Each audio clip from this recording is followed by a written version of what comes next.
Ishimoku Kinkoyo, revue de marché du mardi 29 septembre 2020, il est 10h02. Bonjour à toutes et bonjour à tous. Je suis super content de vous retrouver pour cette nouvelle revue de marché hebdomadaire consacrée cette fois-ci au marché des actions. Donc si vous venez pour la toute première fois sur cette émission, je vous invite à bien vouloir prendre connaissance de l'avertissement sur les risques en lisant ici le petit panneau sur lequel je fais des cercles et qui vous indique qu'il est risqué d'investir en bourse, que ce soit sur les différents marchés avec Ishimoku ou autre chose. J'en profite aussi pour vous dire que ces revues de marché n'ont pas pour vocation à vous enseigner l'Ishimoku. Pour cela, vous avez le site web que vous avez sous les yeux. Avec ces différents menus qui vous permettent d'en savoir un maximum sur l'Ishimoku, la chaîne vidéo, les formations, le blog, le forum. Je vous incite à aller voir le forum. Et puis vous trouverez des menus ici aussi. Je le montre jamais, mais vous avez ici à droite de l'écran une case recherche dans laquelle vous pouvez aussi chercher des choses. Par exemple, je vous recommande vivement je reçois régulièrement des mails de personnes qui me demandent si elles peuvent, suite à ma formation, par exemple, prétendre vivre du trading. Donc je leur dis que, bien évidemment, que ça ne se passe pas aussi simplement que cela. Et pour en prendre conscience, d'aller regarder cet article sur le money management. Donc vous tapez money management ici, tac, et il n'y a plus qu'à cliquer sur le petit bouton rond et vous trouverez mes différents Ishimoku, money management, comment gérer concrètement le money management. Vous trouverez des vidéos, vous trouverez des articles, etc., etc. Cette revue marché n'a pas pour vocation non plus à partager des signaux de trading ou à vous donner des conseils en investissement, ce que je ne fais pas. Par contre, je me permets de dire ce que je vois suite à mon analyse fondamentale ou et analyse Ishimoku avec les chandeliers japonais, et cela n'engage que moi. Si vous venez pour la première fois aussi, je vous souhaite la bienvenue. Je vous remercie de l'attention que vous portez à cette revue de marché et vous trouverez un onglet dans la configuration du logiciel GoToWebinar que vous avez téléchargé gratuitement où il est écrit questions et c'est l'onglet dans lequel vous pouvez poser vos questions et avec lequel j'ai un grand plaisir à vous lire, dire bonjour à tous les copains et les copines de cette revue de marché et me dire bonjour à moi-même. Et c'est un vrai plaisir avant de commencer pour se mettre en température. Donc bonjour Marc, Christian, Pascal, Gérard, Eric, Jo, Samir. Euh, qui est-ce qu'on a? Bonjour Anthony, Sabrina, Didier, Roland, Robert, Alain, Stéphane, Gérard, Julien, Xavier, Salomon. Bonjour de toutes les personnes, de Romain et de Xavier. Bonjour de toutes les personnes qui arrivent aussi au fur et à mesure, puisque au fur et à mesure que l'on avance, de plus en plus de personnes se présentent. Donc maintenant que l'on a vu cela, nous allons pouvoir passer au graphique. Je vais commencer par répondre à vos questions que vous m'avez envoyées par email en espérant n'avoir oublié personne. Si jamais j'ai oublié une de vos analyses, veuillez m'en excuser. Si vous n'êtes pas là et que vous revoyez ensuite ce webinaire sur YouTube ou si vous êtes présent, n'hésitez pas à me le dire. Ensuite, je vous montrerai les actions dont j'ai parlé mardi dernier, qui selon moi étaient où il y avait des opportunités, hein, soit en swing trading, soit en investissement de long terme, en sachant que c'est pas du tout la même chose. Je vous en reparlerai notamment en comment, tiens, je vais le noter en parlant. Je vais commencer par Voltalia, et ça me permettra de dire quelque chose. Une fois n'est pas coutume, j'ai affiché, puisque ça en général on en parle le lundi, j'ai affiché le Nasdaq, le futur Nasdaq en journalier. Et je vais vous montrer aussi le SP500. Normalement, on fait ça le lundi, mais là, il est intéressant de le regarder dès aujourd'hui. Parce que je vous montrais le blog en introduction, je vais vous le remontrer. Ici, là, dans l'onglet blog, j'ai écrit un article. Alors voilà, Ishimoku, bourse, 3 actions tech à mettre dans son portefeuille. Donc alors évidemment, le titre ne laisse pas la possibilité de développer. La question n'est pas de les mettre dans son portefeuille, mais de se poser la question de s'il en est pertinent ou pas. En sachant que je ne donne pas de conseils, je dis ce que je vois. Je pensais que Walix était peut-être une opportunité. J'en ai parlé vendredi dernier. Esker était une autre possibilité. Worldline en était une autre. Et bien évidemment, ce n'est pas une tech, mais j'ai parlé quand même de Voltalia suite à la gamelle de plus de 20% de la semaine précédente. Alors, je regarde si vous avez des questions et c'est parti. Thibaut, merci pour toutes ces revues de marché et tes formations. Comptes-tu en faire d'autres des formations? Écoute, on va mettre en place des sessions de coaching pour les personnes qui auraient quelques questions encore ou qui voudraient s'entraîner ou comme ça avec Anthony, on va mettre ça prochainement. Mais sinon, d'autres formations, je pense avoir fait le tour. Je te remercie beaucoup d'avoir aimé et d'avoir envie d'en lire d'autres, mais pour le moment, je n'ai rien de mieux à proposer que ce que je fais déjà, si ce n'est les sessions de coaching pour se perfectionner, comme je vous en parlerai prochainement. Pascal me dit qu'il ne voit pas l'écran changer. Est-ce que vous voyez quand je change d'écran? Par exemple, là, je vais aller sur le graphique. Idem, vous ne voyez pas. Bon, que se passe-t-il? L'écran est en pause, forcément. Si l'écran est en pause, ça ne peut pas fonctionner. Là, à mon avis, ça doit être mieux. Voilà, là c'est mieux. Ok, super. Donc je vous disais que j'avais écrit un article sur le blog, hein, donc vous allez ici, où j'ai écrit il y a quelques jours, bah, c'était le 26, nous sommes le 29, c'était ce week-end, 3 actions tech à mettre dans son portefeuille, où la question était de savoir si suite à la correction sur les marchés de la semaine dernière, on pouvait envisager notamment de rentrer certaines actions comme les tech qui étaient tellement montées précédemment que nous n'avions pas la possibilité d'y entrer ces derniers temps. Si on ne l'avait pas fait, si on n'avait pas pris le train à la bonne gare, est-ce qu'il était possible de profiter de l'arrêt en gare actuel pour éventuellement reprendre le train? Donc nous allons commencer par le Nasdaq. Je disais une fois n'est pas coutume parce que c'est toujours intéressant de regarder, même si on traite les actions françaises, ce que font les indices américains, puisque normalement, on a compris que en temps normal, sauf exception, les indices américains sont justement la locomotive de tous les indices mondiaux. Si le Nasdaq et le SP 500 montent, en ce moment c'est le Nasdaq qui donne le ton, a priori le CAC 40 monte si le Nasdaq ou le SP 500 s'écroule, le CAC 40, le DAX et consorts s'écroulent aussi. Donc, je disais lundi dernier qu'il ne fallait surtout pas se précipiter à la vente. On le verra mieux sur le SP 500 puisque souvent, lorsque les prix corrigent fortement, et il était nécessaire qu'ils corrigent, nous avons toute une série de traders particuliers qui ont peur de rater le mouvement, qui se disent, oh là là, il y a de l'argent à gagner, il y a de l'argent à gagner. Et au moment où ils se mettent à vendre, souvent c'est sur un support majeur, là où le marché choisit de rebondir. Donc on voit que le Nasdaq, même s'il n'a pas atteint la borne basse de cette dérive latérale, il a rebondi quand même sur des niveaux de support et qu'il est actuellement en train de travailler la SSB ici, qui est la zone d'équilibre entre le plus haut et le plus bas que nous avons ici, avec la Kijun-sen juste au-dessus. Donc la question est de savoir est-ce que les prix vont réussir à casser cette zone pour repartir à la hausse ou au contraire, il s'agit juste d'une correction de toute la baisse jusqu'ici, mais dont le support n'a pas été enfoncé, pour repartir, le casser et aller chercher des niveaux plus bas. Pour le moment, il est impossible de le savoir. Peut-être que tout ce qui va se passer aux États-Unis dans les jours qui viennent, les traitements, les vaccins, etc., vont donner le ton, donc c'est un petit peu compliqué. Si on regarde le SP 500, je disais lundi dernier et encore hier, Anthony nous le rappelait. Attention, ce niveau de Fibonacci ici est un niveau importantissime. Vous voyez, lundi dernier, nous étions exactement ici et j'avertissais les traders particuliers, méfiez-vous de vouloir vendre absolument sur ces niveaux. Un rebond est fort probable et il a été conduit, le rebond, jusqu'au 100% de retracement de toute la baisse Covid. Vous connaissez ce niveau de retracement puisque je l'ai montré des dizaines et des dizaines de fois depuis le début du crack Covid. Juste au-dessus, nous avons la zone d'équilibre de cette dérive latérale. Donc là, nous avons une résistance importante. Est-ce qu'elle va casser suite au débat ce soir aux États-Unis, suite à une annonce de traitement par l'Institut Pasteur, un vaccin ou je ne sais quoi d'autre? Nous ne le savons pas. En tout cas, moi, je ne trouve pas que ce soit baissier, puisque nous sommes clairement haussiers. Hein. On a cassé toute la zone, le 100% de retracement de Fibo ici, de toute la baisse Covid. Il était juste anormal que ça continue de progresser après avoir atteint un tel niveau de résistance.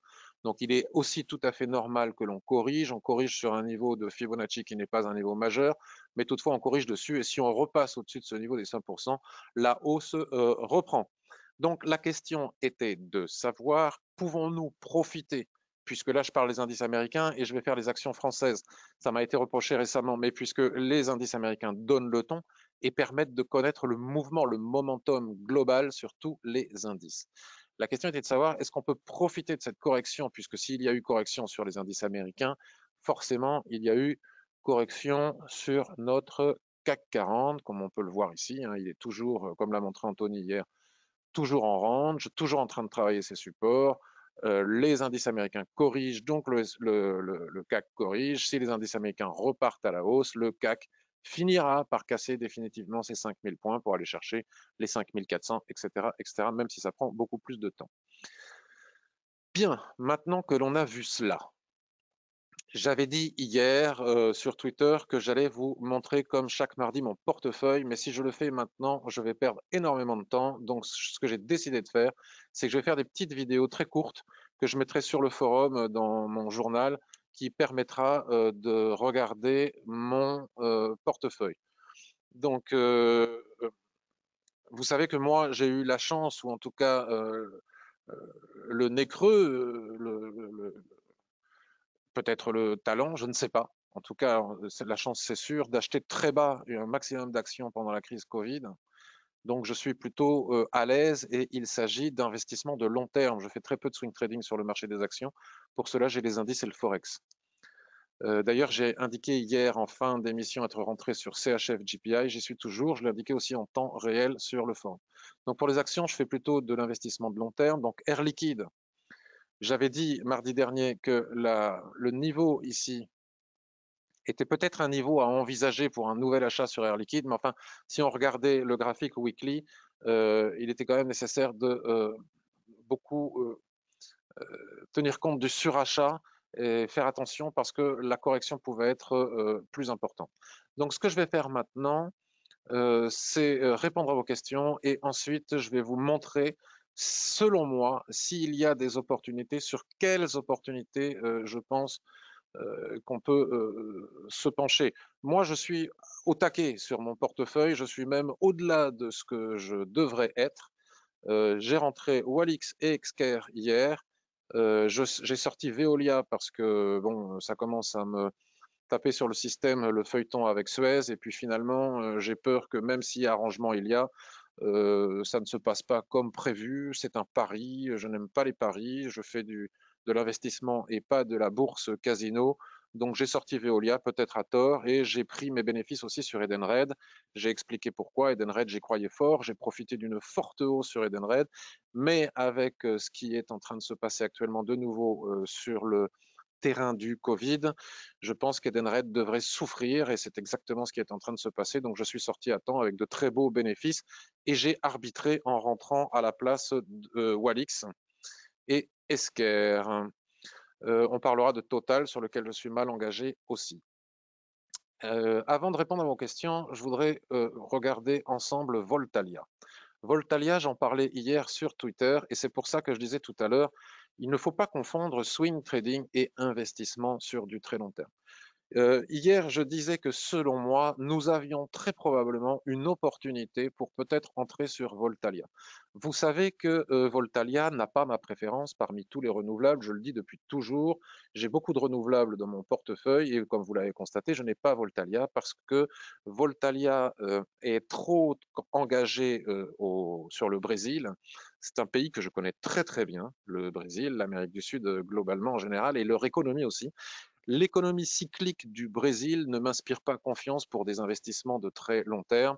La volatilité du réal, ils sont investis dans des territoires que je connais bien aussi dans le nord-est du Brésil où la corruption règne. Je ne trouve pas que ce soit pour ces raisons-là euh, l'énergéticien renouvelable le plus qui attire le plus mon attention, bien qu'ils sont en train de se désengager progressivement du Brésil, ou en tout cas de s'engager de plus en plus sur d'autres territoires, notamment en Europe. Société qui fait d'excellents bénéfices, qui continue à faire de très beaux bénéfices, mais qui a beaucoup déçu avec ses résultats semestriels. Euh, Bon, vous regarderez ça sur les titres spécialisés fondamentaux, on va pas perdre de temps là-dessus, et qui a donc perdu 20%. Nous ne pouvions plus rentrer sur Voltalia, étant donné que c'était quand même très haussier. Alors, ce qui est intéressant, c'est que indépendamment des, excusez-moi, 10 secondes, indépendamment des fondamentaux, nous voyons que l'analyse technique, souvent, euh, comment dirais-je, est en avance sur l'analyse fondamentale. Et quand on avait vu ce doji, regardez ce doji magnifique qui est ici, là, vraiment formidable, avec des hauts qui sont allés pratiquement jusqu'à 25, suite à ce doji, nous pouvions envisager d'encaisser des bénéfices pour ceux qui étaient en swing trading sur Voltalia, ou en tout cas, on pouvait bien voir venir le vent tourner avant que finalement le marché remonte un peu et décide de perdre, d'encaisser un maximum de bénéfices, puisque ça c'est une déception qui provoque un maximum d'encaissement de bénéfices. Regardez comme le doji permettait d'anticiper avant même les fondamentaux. Voilà, ça c'est une petite chose en passant. Je disais hier que selon moi, je l'ai dit sur Twitter quand nous étions hier aux alentours des 17, que nous avions peut-être une formidable opportunité pour rentrer sur Voltalia, puisque malgré la correction et la déception, ça reste un titre qui fait de grands bénéfices et qui a un bel avenir devant lui, une société qui a un bel avenir devant elle. Et des personnes sur Twitter m'ont dit oui, mais moi j'attends les 16,45, j'attends les 16,80, j'attends les 16,60. Franchement, quand on fait de l'investissement sur un titre comme Voltalia, parce que Voltalia c'est un titre sur lequel il est possible de faire un investissement de très long terme. Normalement, si on tient compte du fait que les énergies renouvelables, c'est le cas de le dire, on le vend en poupe, euh, c'est vraiment un secteur dans lequel, à mon avis, il ne faut pas hésiter à investir pour du très long terme. Et quand on fait un investissement sur un PEA ou ailleurs, même sur un compte titre pour 3 ans, 5 ans, 7 ans, excusez-moi de ma vulgarité peut-être ou de ma franchise, mais que le titre soit à 16,40, qu'il soit à 16 ou qu'il soit à 17, on s'en fout un petit peu. C'est pas parce que le titre va perdre 2 ou 3 ou 4 ou 5 euros que ça va ne serait-ce que nous chatouiller sur notre portefeuille. Donc quand on a un repli de cette catégorie sur un niveau de support majeur, on va regarder le graphique mensuel, nous sommes sur un niveau de support majeur. Vous voyez, comme ce niveau des 16, on a mis 1 mois, 2 mois, 3 mois, 4 mois, 5 mois, 6 mois, 7 mois à le casser. Finalement, on le casse, on vient le retester à quelques euros près. Hein, on est à 17, on vient le retester à quelques euros près. Avec la Kijun-sen qui va probablement se coucher sur ce niveau, ne pas profiter à 1 euro près de ne pas être rentré hier parce qu'on attend le niveau des 16,45 ou quelque chose, franchement, je ne le comprends pas.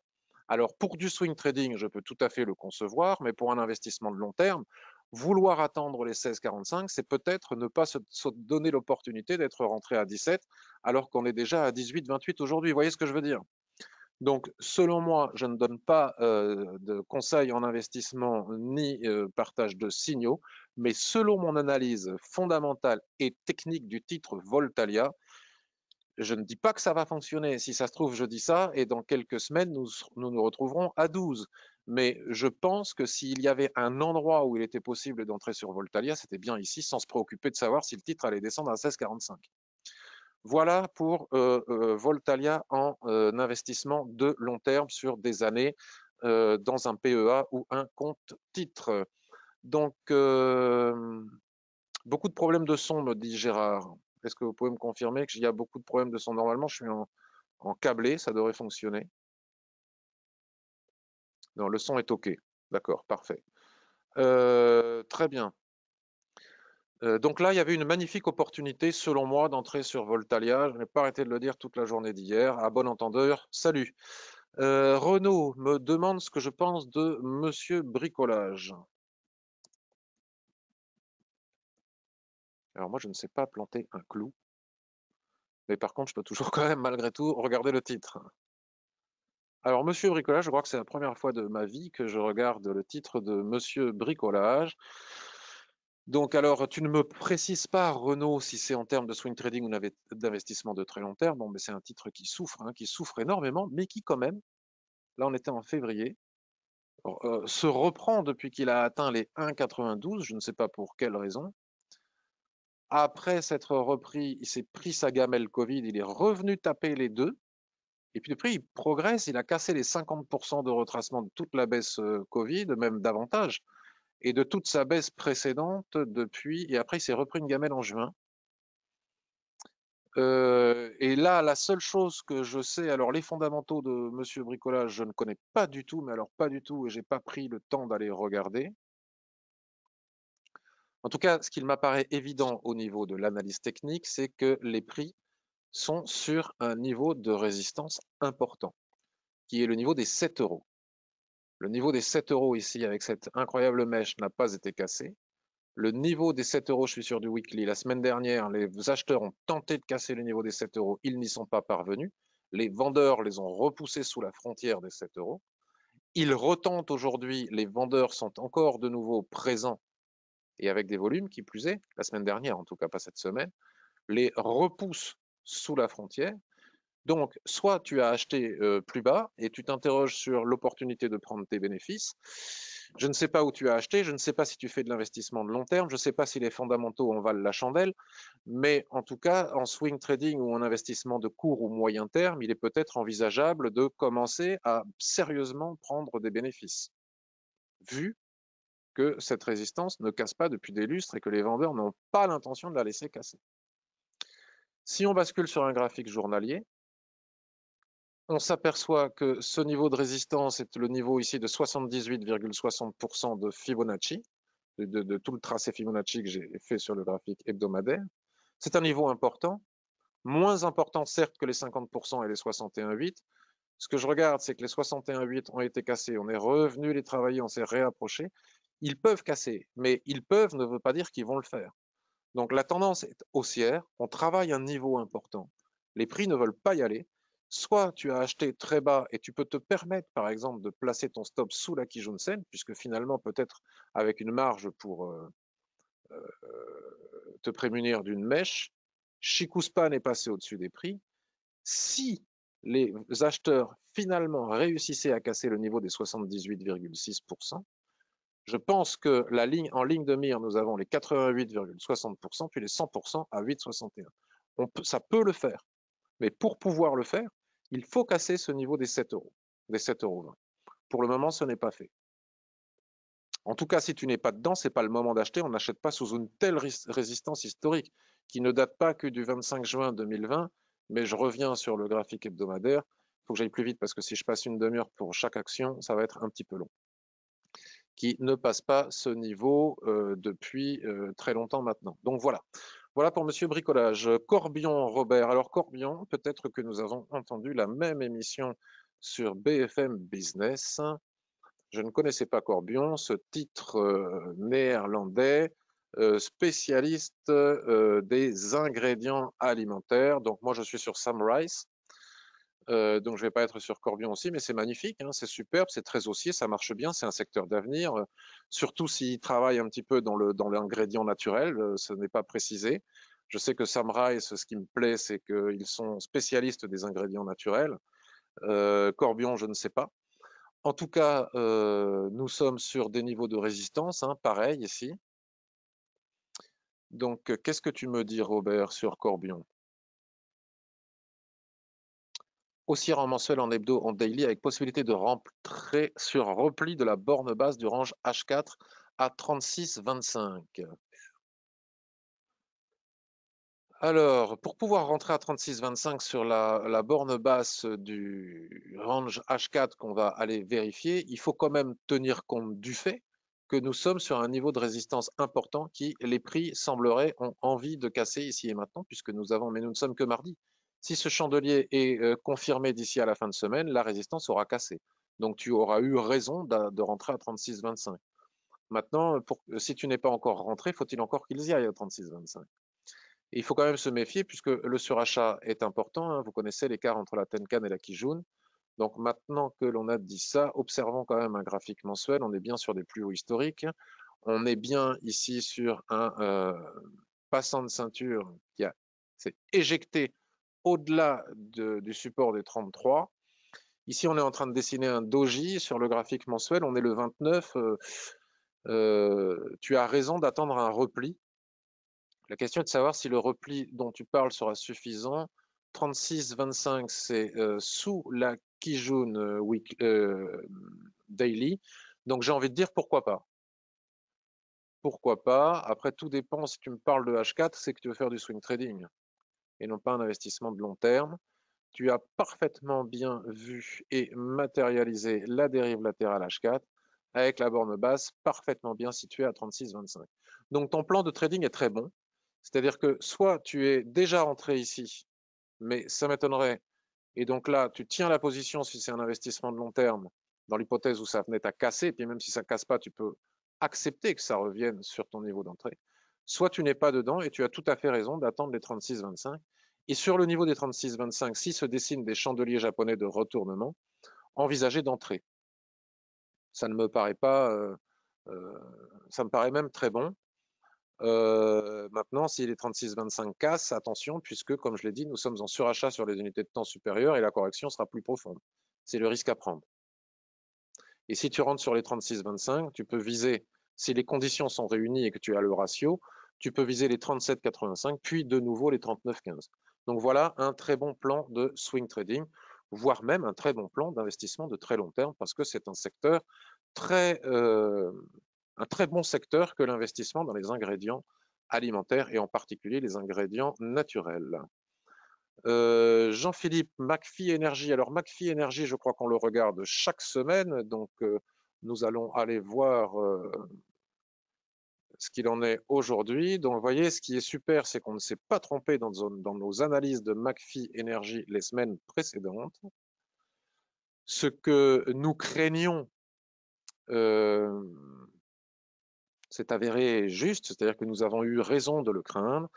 Je disais que, évidemment, que l'hydrogène a le vent en poupe, évidemment que c'est un secteur d'avenir, évidemment que c'est des secteurs et des entreprises qui vont profiter des plans de relance et des milliards injectés par l'Union européenne et la France et les Allemands chez eux encore plus sur l'hydrogène. Donc nous avons aussi notre champion Air Liquide, nous avons Forestia, nous avons Michelin, nous avons bon, il y en a plusieurs hein, qui se développent dans l'hydrogène, mais un pur player comme McPhee, qui pour le moment fondamentalement est une société qui ne produit pas de bénéfices, blablabla, blablabla, mais qui pourrait tout à fait, donc suite à ce magnifique mât, nous avions constaté ensemble au cours des semaines précédentes, vous voyez, nous avons laissé nos tracés que les prix ne parvenaient pas à casser les 25-25, et tant qu'ils ne parviennent pas à casser les 25-25, avec cette étoile filante que nous avions évoquée les semaines précédentes, suivie de ce doji, nous envisagions une forte probabilité de repli, et donc on avait dit qu'il n'était pas prudent d'acheter soit tant que les prix ne réussissaient pas à casser la résistance, soit tant que les prix ne revenaient pas sur la Kijun-sen, qui à mon avis, le jour où McPhee Energy, où les prix de McPhee Energy vont revenir ici sur la Kijun-sen alignée ici à la SSB, nous pourrons très sérieusement nous interroger sur l'opportunité d'acheter McPhee Energy pour un investissement de long terme, à condition d'avoir un beau chandelier de retournement sur ces niveaux-là. S'il était accompagné de volume, ce serait encore mieux. Donc pour le moment, tant qu'on n'est pas ici, tant qu'on n'est pas au-dessus de la résistance, rien à faire, ni en swing trading, ni en investissement de très long terme.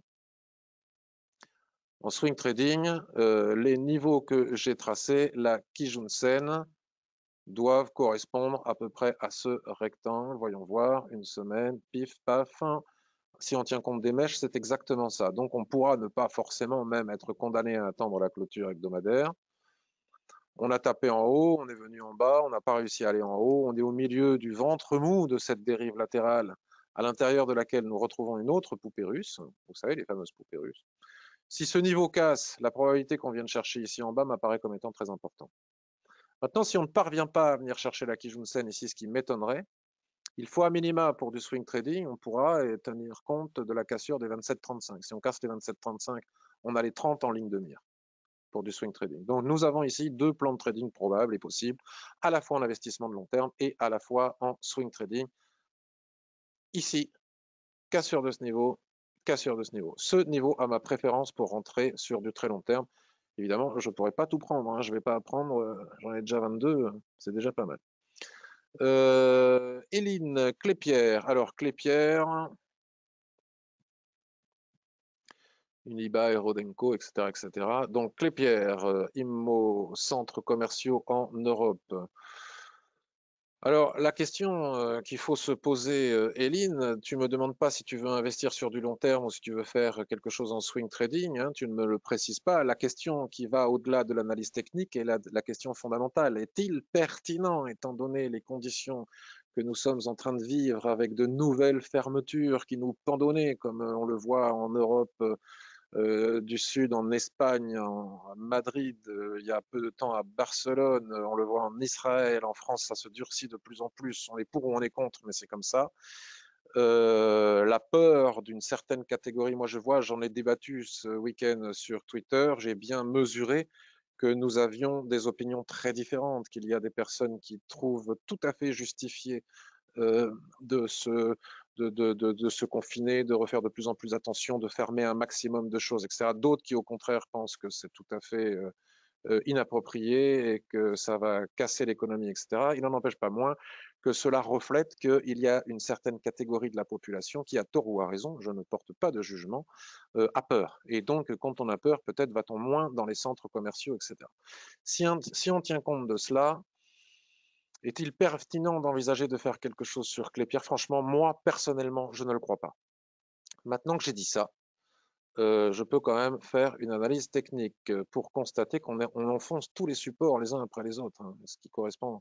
Là, nous avions un très très fort support, vraiment fort support, au niveau des 12,50, hein, des 12,40, et on est en train de l'enfoncer au niveau de ce chandelier, ici en mensuel. Il faut voir comment est-ce qu'il clôture, puisqu'il y a eu, on pourrait très bien avoir de nouveau une mèche. Et s'il y avait une mèche basse avec une clôture au-dessus, peut-être qu'on pourrait envisager, d'un point de vue purement technique, et alors sans tenir compte des fondamentaux, un achat. Ce serait tout à fait justifié d'un point de vue purement technique, peut-être injustifié d'un point de vue fondamental, vu ce qui nous pend au nez, au niveau des fermetures, etc. Nous avons un deuxième niveau de support qui est les mèches des chandeliers japonais. Vous savez que l'extrémité des mèches, des doji, des marteaux inversés et que sais-je encore, sont des niveaux de support importants. Donc nous avons ici, entre ces deux niveaux, une zone cruciale. Elle ne doit pas casser. Il y a déjà une préalerte ici. Si déjà ça casse au niveau de la clôture des chandeliers, c'est pas bon, mais alors pas bon du tout. Mais alors si en plus ça casse les 10,88, là vraiment, ça sent le roussi. Donc nous avons ici des niveaux importants. Donc je ne sais pas ce que tu veux faire sur Clépierre. Bon là c'est les mèches hein, qui dépassent, c'est les mèches qui dépassent. Regarde comme la Kijun Daily vient pile poil se placer sur ce niveau de support qui est le niveau de clôture des chandeliers qu'on vient de voir en mensuel. Si ça casse, que ça rebondit sur la Kijun-sen, moi je serais plutôt pour. Si je vendais des titres à découvert, je ne serais pas contre l'idée de vendre Clépierre à découvert. En tout cas, je ne l'achèterai pas. Même au-dessus de la Kijun-sen, ici, je ne l'achèterai pas. Tant qu'on ne repasse pas au-dessus des 20, enfin c'est beaucoup, hein, tu me diras, mais voilà. Voilà mon opinion sur Clépierre. David, Orange, alors Orange, tu fais très bien de nous en parler, puisque nous en avons parlé mardi dernier en disant que nous aurions peut-être une opportunité pour entrer long sur Orange. Parce que la dernière fois que j'ai analysé Orange, c'était donc mardi dernier, le titre travaillait ce niveau hyper important, puisqu'on vient de le voir sur Clépierre, de support correspondant au niveau de clôture ici. Et je disais que pour entrer sur Orange, il faudrait un chandelier de retournement avec un ressaut et suite à ce ressaut, une clôture au-dessus du niveau de support. Et seulement à ce moment-là, nous pourrions envisager d'acheter Orange en swing trading. Certainement pas en investissement de long terme, mais en swing trading. Mais ça ne s'est pas produit. Vous voyez, le chandelier rouge que nous avons ici a cassé. Donc il n'y a pas eu de ressaut, il n'y a pas eu de chandelier de retournement, il n'y a pas de signal pour entrer en position à l'achat sur ces niveaux. Pareil que pour Clépierre, il ne faudrait pas que la mèche de la pénétrante qui est ici soit cassée, parce que sinon, ça commencerait à sentir vraiment mauvais sur Orange. Je ne sais pas ce qui se passe sur Orange, je ne sais pas si c'est justifié, mais en tout cas, c'est comme ça. Si on bascule sur du mensuel, que voit-on?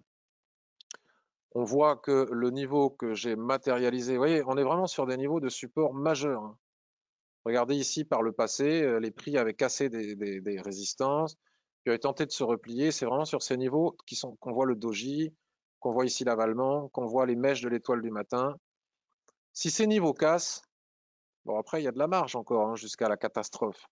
Toutes les mèches ici sont des niveaux de résistance, de support, pardon, qui peuvent être mis à profit pour du swing trading. Donc celle-ci, on va mettre en rouge pour bien la distinguer, enfin en marron pas beau,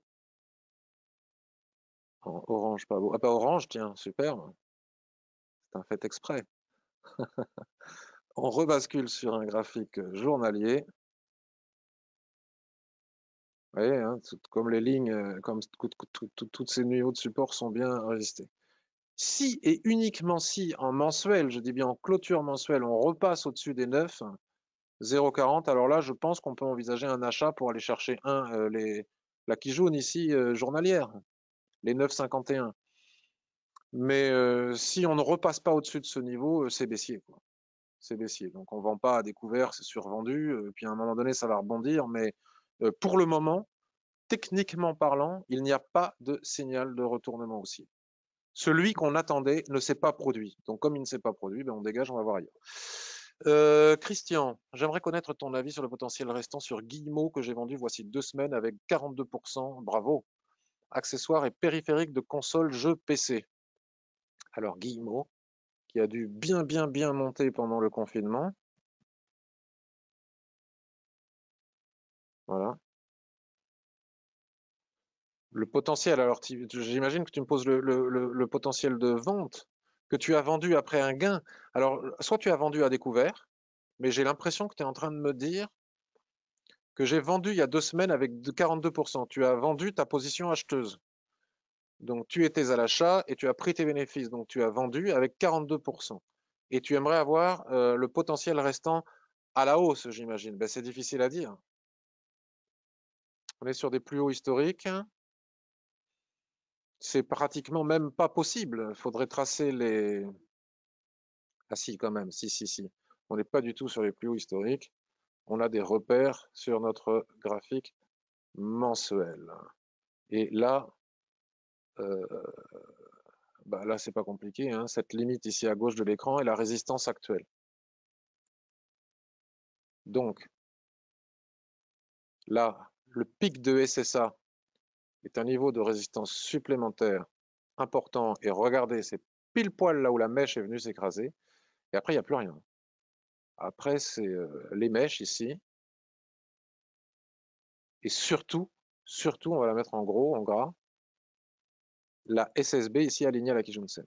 Donc maintenant, je bascule sur un graphique hebdomadaire. Tu l'as vendu et tu as bien fait de le vendre, d'encaisser tes bénéfices, puisqu'on est quand même très suracheté. Nous avons ici ce harami baissier. Bon, un harami, ça vaut ce que ça vaut.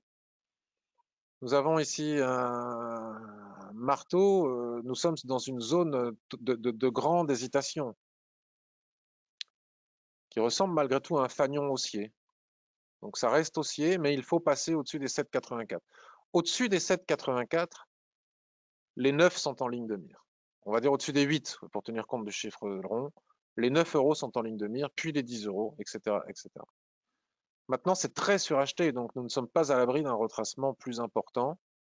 Vous voyez le fanion que j'ai dessiné sur le graphique hebdomadaire est parfait là sur le graphique. Donc à chaque fois qu'on a un chandelier de retournement sur la borne basse du fanion, on peut acheter, mais au fur et à mesure qu'on s'approche de l'apex, ça devient de plus en plus du triangle, ça devient de plus en plus compliqué. Donc j'ai envie de dire que tant que les prix, si j'étais chartiste, je dirais tant que les prix ne cassent pas les 7,46, il n'y a pas de signal. Mais en même temps, pour pouvoir casser les 7,46, il faut que notre chic Ouspan réussisse à se débarrasser des chandeliers ici. Donc je dirais que je n'achèterai pas personnellement avant que les prix ne recassent pas les 8 euros pour aller chercher en swing trading les 9 euros. C'est un très bon, un joli titre pour faire du swing trading. Voilà. Adrien, Iliad. Y a-t-il quelque chose à faire sur Iliad? Alors, Iliad, ça retrace à fond les ballons. Alors, Iliad, les analystes aiment beaucoup. Ils ont peut-être raison d'aimer, mais enfin, ça reste quand même quelque chose qui était par le passé très baissier et qui semble avoir atteint des niveaux de résistance extrêmement importants, hein, que l'on peut constater ici. Retrace sur la Kijun-sen ici, donc en train de revenir supprimer son surachat sur la Kijun-sen. Là, l'avalement en cours en mensuel, nous sommes le 29, est flagrant. Donc, soit si tu n'as pas encaissé tes bénéfices, tu devrais peut-être envisager de le faire. Là, on voit bien hein, le niveau de résistance que les prix ne sont pas parvenus à casser, qui est d'ailleurs la SSB ici. Et regardez la Shikuspan pour la Kijun-sen. Donc, on voit bien les niveaux de l'Ishimoku sont parfaitement respectés et correspondent à un niveau de résistance des prix, ce qui est normal. Étant donné l'avalement en cours, qui va sans doute se confirmer, étant donné que nous sommes quand même le 29 septembre, à un jour de la clôture mensuelle, je ne vois pas d'opportunité d'achat sur Iliad. En tout cas, pas avant les 152 €. Pour le moment, hein, après on verra la semaine prochaine. Là, tout de suite, il faut voir la réaction des prix et ce que dessinent les chandeliers japonais, mais pour le moment, ils n'ont rien dessiné. Donc, tant qu'ils n'ont rien décidé, on ne peut pas établir de probabilité et faire de plan de trading. Maintenant que tu as fixé tes niveaux comme ça sur le graphique mensuel, tu constates que ce sont des niveaux travaillés. D'ailleurs, ça pourrait devenir la borne basse peut-être d'une dérive latérale comme ceci. Donc j'ai dit pas avant les 157, tu vois 155. Si et uniquement si des chandeliers de retournement explicites apparaissent sur ce niveau d'ici à la semaine prochaine, à ce moment-là, nous aurions peut-être la possibilité de faire des achats en swing trading sur ce niveau pour aller chercher la zone d'équilibre et la rotation complète, mais en tout cas pas avant. Et si ce niveau casse, comme on l'a vu sur Orange, etc., il faut attendre les niveaux suivants, et plus particulièrement le niveau des 147. Adrien, Iliad. Je serais tenté de réentrer aux alentours de 156-157. Bon, c'est ce que tu me disais. Donc moi, je dis plutôt 155, hein, si tu tiens compte de ces niveaux de support. 155, 155 à condition d'avoir ainsi un chandelier de retournement explicite. Et sinon, attention, si ça casse, on risque d'aller chercher les supports suivants. Quand ils sont si proches d'une probable borne basse, en général, le marché va les chercher. Gérard, si tu as le temps, peux-tu faire Alphen? Alors Alphen, un titre que j'aime beaucoup. Spécialiste des solutions énergétiques de demain, néerlandais. Alors Alphen, ça fait un moment que je le regarde, puisque je suis pas dedans, hein, on peut pas être dans tout. Mais ça fait partie des titres dans lesquels j'aurais aimé être. Mais bon, j'en ai choisi d'autres, donc c'est sans regret. Donc nous avons ici un drapeau haussier. Nous avons le mât, le drapeau haussier. C'est un titre extrêmement haussier. Un secteur d'avenir évident. Le type de titre sur lequel il convient de se pencher. Je crois que ma Kijun-sen est en train de remonter, de naviguer sur ma ligne de tendance là. Ouais, c'est pas mal ça.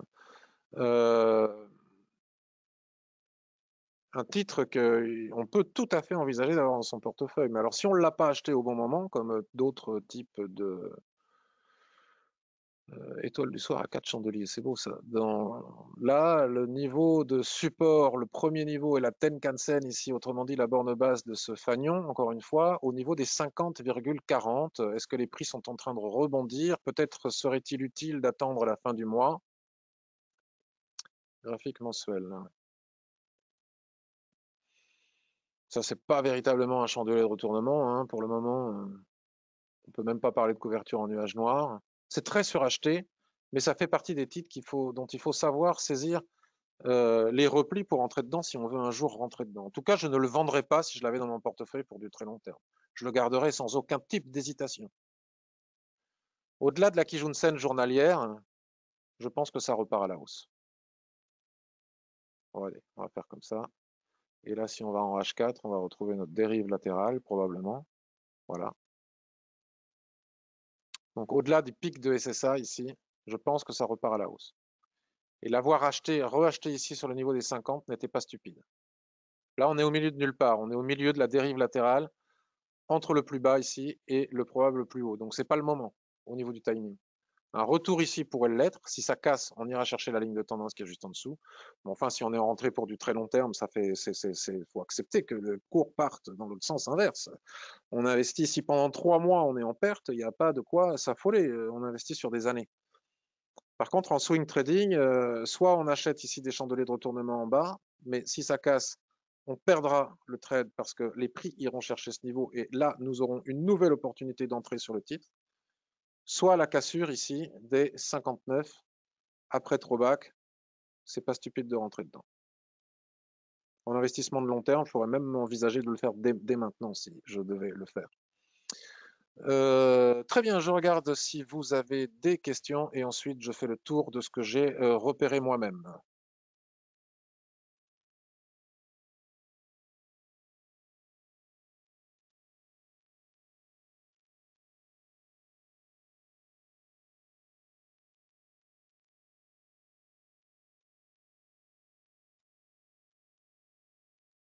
Ça, c'est l'écran qui était figé.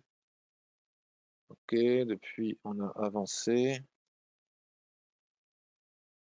Plein de nouvelles personnes qui sont arrivées.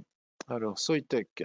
Pouvez-vous analyser l'action Steeler? Alors, j'ai pas le temps, Lucas, il faut me poser la question la veille. Est-ce que tu l'avais fait la veille et que j'ai oublié ou pas?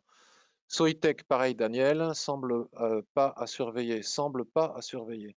En progression sur UT hebdomadaire et me semble-t-il actuellement sur une résistance mensuelle pour investissement de long terme. C'est sûr que Soitec, hein, c'est un titre à avoir en portefeuille aussi si on arrive à rentrer dedans au bon moment. Hein. Notamment, il va équiper tous les téléphones 5G du monde entier. Didier, c'est votre argent, monsieur Fiorentino. Je pense que c'était par rapport à Carbion. Pour Soitec, je voulais dire que pas mal. J'ai oublié le mot mal. Ah, pas mal à surveiller. Adrien, tu prends le web linéaire en cours, le webinaire en cours. Exact. Finalement, je me demande si je peux revenir. Je pense que c'était sur Iliad, donc tu as entendu ma réponse, Christian. Salut Don Tony, bonjour aux copains. J'ai acheté à 36 le 1 juillet. Rappelle-moi quoi, Gérard, s'il te plaît. Gérard. Alphen. Alphen, tu as acheté à 36. Et donc, ne te pose pas de questions. Soit tu veux gagner de l'argent vite et tu as un biais psychologique qui, si jamais les prix retracent, ne serait-ce que sur le niveau des 40, tu vas te dire oh, j'aurais pu vendre à 60 et je ne l'ai pas fait. Et là, encaisse tes bénéfices, j'ai envie de dire. Soit tu as investi dans le titre Alphen à 36 et c'est merveilleux et tu veux le tenir en investissement de long terme sur ton PEA ou ton compte titre pendant 5 ans et tu ne sors pas. Et à la limite, tu renforceras quand il y aura l'opportunité de renforcer. Voilà, tout est une question de biais psychologique et de ce que l'on veut faire. Plus 50% en 3 mois. Fabuleux. Penses-tu qu'il faille passer liquide avant les élections américaines? Bah oui, en swing trading, etc., il faut être liquide avant les élections américaines. D'ailleurs, les courtiers nous avertissent hein, qu'il va y avoir une augmentation des marges. Après, si on est investi en investissement de long terme, non, absolument pas du tout. Très bien.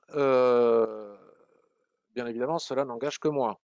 Et à condition de nos biais psychologiques. Regardez-moi, Air Liquide, c'est pour vous donner une idée sur Air Liquide. Air Liquide, j'en ai rentré, bon, j'ai plus les flèches là, il faudrait que je les mette, mais enfin, j'en ai rentré un paquet depuis un moment. Non, je ne vais pas sortir. Et puis, même si ça retrace proche de mon point d'entrée, je suis investi sur des années. Donc, j'ai vraiment pas d'inquiétude. Si je faisais du swing trading, évidemment qu'il faudrait que j'encaisse les bénéfices suite à tous ces dojis, etc., qui sont ici. Évidemment. Mais ce n'est pas le cas. Voilà. Donc, j'avais alerté sur Orange, on l'a fait. Solaria, souvenez-vous, j'insiste lourdement sur les énergies renouvelables, mais alors vraiment, elles nous offrent vraiment des magnifiques situations. Rappelez-vous, j'avais parlé de l'opportunité forte d'acheter ici, ça ressemble à Voltalia, hein, ça s'est pris une déglinguée, Et sur le niveau des 13, on a passé la zone d'équilibre. Bon, ben, j'espère que vous en avez profité. C'était une très très belle opportunité. Bon, moi je l'ai vu, je ne peux pas tout avoir. Magnifique opportunité. Et si vous en avez profité, à mon avis, on peut rester investi sur Solaria pendant très longtemps, de très nombreuses années. Ça sert à rien de revenir sur ce que.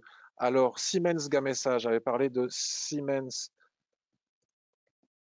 Gamesa. Siemens Gamesa. Siemens Gamesa, bon, mais j'ai pas hésité. Je vous en ai parlé la semaine dernière. Et s'il y a une opportunité de rentrer sur les énergies renouvelables, c'était la semaine dernière. Je pense qu'il ne faut pas rater le train. On n'en aura pas 18. Je suis rentré dans le train. Peut-être que dans quelques semaines, je serai en bas. Mais pour le moment, je suis bien parti, même en swing trading. Iberdrola, je pense qu'on a encore le temps. Ah ouais, j'attendais un repli en swing trading sur la borne basse ici du range. On ne l'a pas eu, on est parti, mais pour le moment, ça ne peut être qu'un simple repli pour revenir le chercher. Donc Iberdrola, s'il revient chercher les 10, il y aura selon moi une opportunité de faire quelque chose. Les graines Volt, souvenez-vous, j'en ai parlé sur Twitter et puis après, j'en ai plus jamais reparlé. Elles sont magnifiques, ces graines. Alors c'est un titre peu liquide, mais quand même. J'avais dit, attention, là, on a un chandelier avec des volumes extrêmes qui sont en train de réintégrer ce canal historiquement haussier. Si jamais on casse au-dessus de la Kijout, je rentre dedans les yeux fermés. Et excusez-moi, permettez-moi d'être vulgaire. Pour une fois, je veux dire, ce putain d'Ishimoku que j'aime tant ne me l'a pas permis. Les prix se sont écrasés sur la Kijun-sen, donc ça ne respectait pas mes conditions. Je me suis dit peut-être que ce n'est qu'un repli sur l'ancienne borne basse du canal et la Kijun-sen pour repartir à la baisse. D'ailleurs, je l'avais envisagé, regardez cette flèche. Donc, j'ai dit publiquement, pour cette raison, je ne suis pas rentré. Voilà. Des fois, respecter les conditions de notre outil d'analyse. Mais cela dit, je n'ai pas de regret, parce que je ne peux pas le deviner à l'avance. Mais regardez comme c'est beau. Donc, quand le titre reviendra chercher le bas du canal, à ce moment-là, j'y serai peut-être depuis le temps que j'essaye d'y rentrer. BNP Easy Low Carbone. Donc ça, c'est dans les ETF. BNP Easy Low Carbone, je pense que c'est quelque chose dans lequel il est possible, un ETF dans lequel il est encore possible d'investir pour du très long terme et que nous sommes sur des niveaux où cet investissement n'est pas idiot pour du très long terme. Ça n'engage que moi, je ne donne pas de signaux. Ça peut être ici ou sur mon point d'entrée au niveau des 164 ou sur la Kijun-sen, la SSB ici à 162, 162. Mais tous les niveaux actuels ne m'apparaissent pas comme étant idiots d'envisager un achat de très long terme, pour du très long terme. Je me dépêche, je me dépêche, je me dépêche. Ça, c'est encore possible. J'avais parlé de Thales en swing trading. J'avais dit il y a une opportunité sur Thales en swing trading. Je ne suis pas allé voir ce qu'il en était. Bon, ben, l'opportunité, elle a fait long feu. C'était ici, j'avais dit, si ressaut il y a avec chandelier de retournement, nous pourrions entrer sur Thales. Mais pour le moment, j'ai bien dit en swing trading et uniquement en swing trading. Pour aller chercher la Kijun-sen. Ça ne s'est pas produit. Donc ça pourrait encore se produire. Pour le moment, ça ne s'est pas produit. Mais attention, c'est fragile. J'avais parlé de Dassault Systèmes. J'avais dit, voilà, les techs, il faut profiter des corrections du marché pour rentrer sur les techs françaises. Ben non, je l'ai en portefeuille, donc on va aller voir directement dans mon portefeuille. Mon portefeuille Dassault Systèmes. Là, on est sur une semaine, un jour. Alors, je ne sais plus où je l'avais dit et quand je l'avais dit, mais j'avais dit Dassault Systèmes, s'il revient chercher les plus bas ici, ou même peut-être ces niveaux, peut-être faut-il envisager de rentrer. Bon, là, maintenant, c'est trop tard. Ça pouvait aussi probablement être trop tôt, mais si les 162,15 cassent, après trop bas, qu'il faudra peut-être envisager d'y aller, selon moi, c'est encore le temps. Attention, attention, je dis des conneries, il y a une forte résistance à 163, au-dessus des 163. Où tout repli sur la borne basse ici est une opportunité, selon moi, pour entrer sur Dassault Systèmes. Schneider Electric, évidemment. Schneider Electric, j'ai alerté, d'ailleurs j'ai moi-même pris un renfort, je vous le montrerai, puisque je vais faire une vidéo avec toutes mes positions, tous mes arbitrages. toutes mes positions visibles, etc., que je vais mettre sur le forum concernant mon portefeuille pour continuer à montrer mon portefeuille en toute transparence, avec tous les points d'entrée, toutes les pertes, tous les gains et tous les arbitrages. Dassault Systèmes, Schneider Electric. Si les prix reviennent sur mon point d'entrée ici au niveau des 101,50, peut-être faudrait-il envisager, parce que c'est un niveau de support important, qui d'ailleurs doit être la borne basse d'un range en H4, avais-je dit la semaine dernière, peut-être un niveau sur lequel il peut être envisagé de faire un achat pour du swing trading ou se placer pour un investissement de très long terme. Cette fois, je ne me suis pas trompé. Vous voyez, c'est bien la borne basse qu'on peut aligner sur ces niveaux, si on tient compte des mèches. Il y avait une magnifique opportunité d'entrée. J'espère que vous en avez profité parce que c'est des titres qui ne nous offriront pas 700 000 fois la possibilité d'entrer dedans. À un moment donné, ce sera trop tard. L'Oréal, j'avais dit, possibilité d'acheter sur la borne basse de la dérive actuelle, de la dérive latérale actuelle. Ici, j'ai moi-même pris un renfort sur ces niveaux, puisque j'en ai pas mal lu. J'ai moi-même pris un renfort sur ces niveaux. Une fois de plus, je ne me suis pas trompé. En swing trading, on peut encaisser les bénéfices. En investissement de long terme, si on a acheté ici, il n'y a pas de raison de sortir. Ce n'est que mon point de vue et ça n'engage que moi. Legrand, évidemment, encore un titre dont je parle chaque mardi. J'avais dit que si les prix revenaient chercher la borne basse de cette dérive latérale, il pourrait être envisageable d'entrer sur Legrand. Le doji, ici avec Resso, nous a offert cette opportunité. Le premier objectif est à 68. Si on casse les 68, la probabilité d'aller chercher les 71 apparaît importante. Si on est entré ici pour du très long terme sur des années, on a fait aussi, selon moi, une belle entrée, avec un bon timing. Alors, quoi de neuf? Interparfum. Ce que j'ai dit, c'est bien, mais que dis-je aujourd'hui? Interparfum, on va se mettre en weekly. Interparfum, regardez, nous sommes sur cette borne haute de dérive latérale plus haut historique. Donc la question était, est-ce que l'on peut entrer ici? J'avais dit attention parce que c'est délicat étant donné que les prix sont quand même très surachetés. Ou en tout cas, il faudra attendre un throwback. Il y a eu un avalement baissier. L'avalement baissier, vous savez qu'il nous donne une indication, mais il ne nous offre pas d'objectif. C'est peut-être la Tenkan-sen. En tout cas, je pense que si les prix, suite à ce retracement, venaient à casser de nouveau la borne haute de cette dérive latérale, je pourrais tout à fait comprendre que des personnes entrent sur ces plus hauts historiques sur le titre Interparfum pour conserver ce titre pendant de nombreuses années. En tout cas, en swing trading, cet avalement nous indique qu'il est tout à fait intelligent de prendre des bénéfices. Et souvent, on casse, on se replie au niveau de la Kijun-sen. C'est exactement ce qui est en train de se passer. Nous avons un avalement ici sur la Kijun-sen, une tendance parfaitement haussière. Si les prix recassent les 45 à la hausse, je pense que c'est reparti pour un long moment et pour suivre une tendance de très long terme sur Interparfum. Qu'est-ce que l'on a d'autre? Toujours et encore Danone, j'en parle toutes les semaines.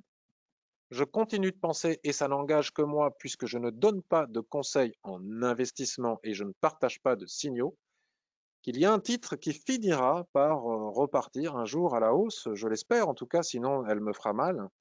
C'est Danone, je suis entré moi à 57,64 et je pense qu'il est encore temps d'entrer Danone pour de l'investissement de long terme sur des années. Et ça n'engage que moi, je ne donne pas de signaux. Un titre dont personne ne parle jamais et qui fait des malheurs, c'est la Française des Jeux. Et il est intéressant de regarder la Française des Jeux parce que le titre tente de casser sa résistance sans y parvenir pour le moment. Ça fait un moment. Ça, c'est un drapeau haussier. Voilà. Le titre tente de casser sa résistance. Pour le moment, il n'y parvient pas. Mais s'il y parvient, il sera intéressant de s'intéresser à nouveau à la Française des Jeux pour peut-être en mettre en portefeuille pour du très long terme. C'est un de mes plus beaux achats pendant le Covid. Donc attention, une tentative est en jeu ici. Total, alors Total, je me prends une gamelle sur Total, mais ça ne veut pas dire qu'il ne faut pas en parler. Alors c'est ma plus grosse faille, c'est Total, hein. Cela dit, quand on regarde où j'ai acheté Total, on peut se dire que soit j'étais mal réveillé ce jour-là. En tout cas, je n'ai absolument pas respecté les règles de base de l'Ishimoku. Mais comment ai-je pu acheter pile poil sur la zone d'équilibre de toute la baisse? Franchement, je ne pouvais pas faire pire au niveau timing. Bon, je suis rentré sur un investissement de très long terme. Mon stop est à 26,21 et il n'est pas loin d'être tapé. Donc, soit les mèches ici qui constituent la borne basse de cette dérive latérale permettent un rebond, soit je vais perdre parce que je n'investirai pas davantage. Peut-être je m'y replongerai ici. Ça dégagera de mon portefeuille. De toute façon, c'est une erreur. Je ne voulais pas de Total dans mon portefeuille. Je l'ai super mal acheté à un super mauvais niveau. J'aime pas Total, même s'ils veulent se reverdir. J'ai voulu spéculer, j'ai joué, j'ai perdu. En tout cas, pas encore, mais bientôt. Voilà pour Total. Et Téléperformance pourrait à nouveau offrir, je l'ai en portefeuille, Téléperformance, offrir de nouveau des opportunités. Nous allons basculer sur Daily. Nous avons ici un rectangle sur les plus hauts. Bon, ça fait des années que ça dure, pourquoi est-ce que ça s'arrêterait maintenant? Donc j'ai enfin réussi à acheter Téléperformance, ça faisait longtemps que j'en avais envie, le Covid me l'a permis, j'aurais préféré que ce ne soit pas le cas bien évidemment. Si Téléperformance casse les 268, à mon avis, on est reparti pour une nouvelle série tendancielle. Voilà, j'ai fait le tour de la question. Vous avez vu, les opportunités, c'est pas ce qui manquait. Et ce serait idiot de ne pas terminer par mon billet sur le blog. La question que je me posais avec la correction de la semaine dernière était de savoir si oui ou non il était possible d'envisager d'acheter Walix sur le bas de cette dérive latérale. Et j'ai décidé pour ma part que oui. Sécurité informatique, donc secteur d'avenir, j'imagine. Je pense que les temps ont changé, ou en tout cas, ce qui devait arriver est arrivé, mais c'est accéléré. Je pense que Walix a de beaux jours devant lui. Ça ne produit pas encore de bénéfices, mais si on veut investir sur un titre tech français, j'ai pensé, et ça ne regarde que moi, que la série de marteaux ici, au-dessus cette fois-ci, non pas comme total du niveau de 50% ici de la SSB et au-dessus de la Kijun-sen Weekly ici, était une opportunité pour acheter à bon prix le titre Walix pour le garder quelques années en portefeuille. Et je l'ai fait ici. En swing trading, c'était aussi une belle opportunité avec en ligne de mire les 15,48. On peut même mettre son stop à zéro si on a envie pour ne rien perdre. Évidemment, s'il y a un gap, le stop à zéro, on rigole. Donc 15,50 en swing trading et beau timing pour entrer sur du plus long terme. J'ai parlé aussi d'Esker. Donc je suis rentré sur Esker hier après m'être débarrassé de Veolia. J'ai remplacé Edenred par Walix et Veolia par Esker. J'aurais pu attendre ici la borne basse, mais là aussi, Esker, c'est un titre qui est prometteur et qui a selon moi un bel avenir devant lui. Les techs françaises sont sous-valorisées et sont de très belles sociétés. Esker est une très belle société selon moi, avec d'excellents résultats. Euh, un secteur extrêmement prometteur, l'intelligence artificielle, etc. Il était difficile d'entrer sur Esker tellement il était haut. J'ai profité de la baisse sans attendre, comme je le disais avec Voltalia tout à l'heure. Quand on entre sur des investissements de long terme, franchement, qu'on entre à 138 ou qu'on entre à 131, entre nous, on s'en moque un peu. Évidemment que pour du swing trading, il faut attendre ces niveaux avec un stop sous la SSB et on va viser la zone d'équilibre qui est ici. Mais pour du très long terme, on n'est pas à 5 ou 6 euros près. Et j'ai évoqué aussi Worldline, qui en plus avec son concurrent allemand qui est hors course, j'ai toujours du mal à l'écrire, Worldline, qui à mon avis pourrait aussi offrir une belle opportunité si les marchés continuent à se replier pour pouvoir entrer sur du très long terme. Le titre avait atteint les 82. Il est à 73, c'est pour vous dire si la correction est forte.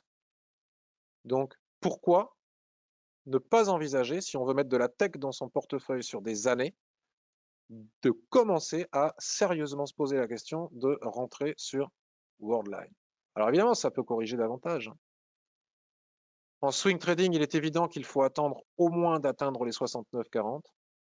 En investissement de très long terme, je pense qu'on n'est pas loin d'avoir un très joli timing. Cela n'engage que moi.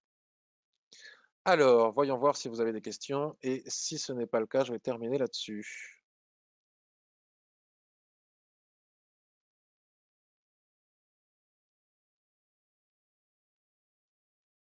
J'avais peur que tu fasses une pause dans ta recherche, Olivier. Non, je cherche toujours de nouvelles opportunités. On en trouve, hein. Chaque mardi, on en trouve, hein. Bonjour Patrick, je suis Maouli de Lomé. Bonjour AP Mengo. Ça fait plaisir d'avoir des gens qui sont aussi à l'extérieur, dans d'autres pays, et qui, je te salue et je salue toutes tes personnes proches dans ton pays. Alors, Guy, je ne comprends pas pourquoi, même en investissement long terme, vous ne prenez pas vos bénéfices quand ils sont très forts à court terme. Et je sais, Guy, tu me le dis très souvent, mais que puis-je te dire? Long terme, on n'a pas la même notion du long terme. Si je suis rentré sur des titres en mars, on est en septembre, je veux les garder et les renforcer pour les tenir des années. Donc, il y en a sur lesquels je prends des bénéfices, hein. J'ai pris des bénéfices sur Edenred, il y en a plein sur lesquels j'ai pris des bénéfices. Mais non, je ne vais pas sortir d'Air Liquide ou d'Albioma maintenant, par exemple, ni de la Française des Jeux. Alors, Christelle Mint, là, j'ai pas le temps puisque nous avons fait le tour de la question, à moins que tu me l'aies demandé par mail hier et que je n'ai pas vu ta question. Sinon, il ne faut pas oublier de me poser les questions la veille. Sabrina, super live, merci beaucoup. C'est moi qui te remercie. Merci à toi aussi, Daniel. Je vous souhaite une excellente journée. Je vous remercie pour votre écoute. J'espère que vous avez profité aussi des marchés actions pendant cette crise Covid. Et puis, il n'y a pas eu que pendant cette crise Covid qu'il y a eu des opportunités, hein. On en a encore chaque semaine. Il y aura peut-être des corrections majeures dans les semaines à venir. Qui sait? Tout peut s'empirer avec le Covid, mais tout peut s'améliorer aussi avec les traitements, les médicaments. Et n'oublions pas les banques centrales. Je vous souhaite une excellente journée et je vous remercie de votre attention, de votre écoute, de votre fidélité. N'oubliez pas de partager un maximum la vidéo que je vais publier sur YouTube, sur les réseaux sociaux. Bye bye, à bientôt et merci.